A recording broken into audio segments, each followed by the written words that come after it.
Kisah Uwais Al-Qarni, pemuda yang terkenal di langit. Kisah ini bercerita tentang seorang pemuda bernama Uwais Al-Qarni yang hidup pada zaman Nabi Muhammad SAW. Nama Al-Qarni yang disematkan padanya memiliki arti yang dalam bahasa Arab, penghuni langit. Melalui kisah ini kita akan mengetahui siapakah sosok Uwais yang namanya sangat terkenal sampai ke langit. Ternyata hal ini terjadi karena ketaatan Uwais kepada ibunya. Uwais adalah seorang pemuda yang berasal dari negeri Yaman. Sejak lahir, ia memiliki penyakit sopak, timbul bercak-bercak putih di seluruh badan. Uwais adalah pemuda yang soleh dan giat bekerja. Sehari-hari ia mengembala domba milik para tetangga untuk memenuhi kebutuhan hidup. Uwais tinggal berdua dengan ibunya yang lumpuh dan buta. Walaupun hidup miskin, Uwais selalu bersyukur dan sangat menyayangi ibunya. Ia selalu berusaha memenuhi segala permintaan sang ibu. Uwais anakku, kemarilah sebentar nak. Baik ibu, apakah ada yang engkau butuhkan? Anakku sayang, mungkin hidup ibu sudah tak akan lama lagi. Ada satu keinginan ibu yang ingin sekali terwujud.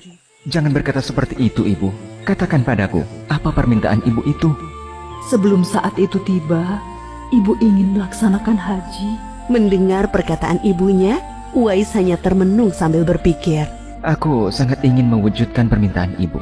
Mohon ibu bersabar sampai saat itu tiba. Aku akan mencari cara agar kita bisa pergi ke Mekah untuk melaksanakan ibadah haji. Oh, terima kasih nak.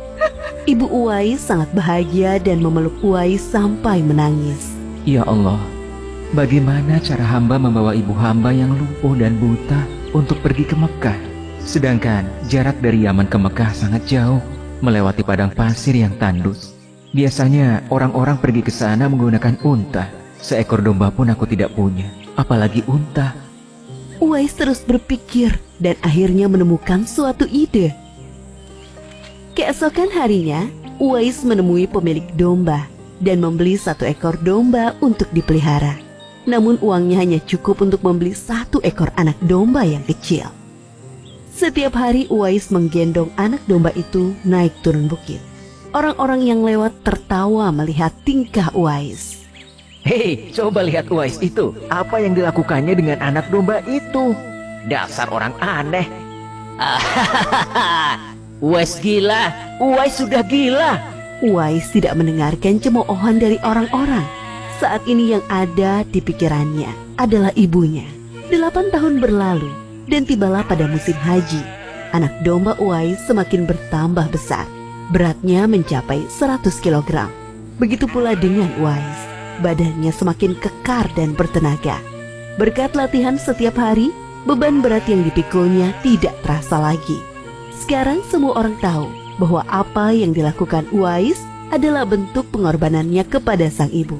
Uwais menggendong ibunya sambil berjalan kaki dari Yaman menuju Mekah. Subhanallah, alangkah besar cinta Uwais kepada ibunya itu. Sesampai di Mekah, Uwais tetap menggendong ibunya untuk bertawaf di Ka'bah. Di hadapan Ka'bah, ibu dan anak itu berdoa. Ya Allah, ampunilah semua dosa ibuku. Bagaimana dengan dosamu anakku? Dengan terampuninya dosa ibu, maka ibu akan masuk surga. Cukuplah ridho ibu yang mengantarkanku ke surga. Allah Subhanahu wa Ta'ala mendengar percakapan ibu dan anak laki-lakinya. Seketika itu penyakit sopak yang dideritanya sembuh. Hanya tertinggal 1 bulatan putih di telapak tangannya. Terima kasih ya Allah. Sekembalinya dari Mekah, Uwais meminta izin kepada ibunya untuk pergi ke Madinah. Uwais ingin sekali bertemu dengan Nabi Muhammad SAW. Dengan berat hati, ibunya mengizinkan Uwais berangkat. Setelah urusanmu selesai, cepat pulang ya nak. Sesampainya di Madinah, Uwais segera mencari rumah Nabi Muhammad SAW. Setelah menemukan, ia mengetuk pintu dan mengucapkan salam.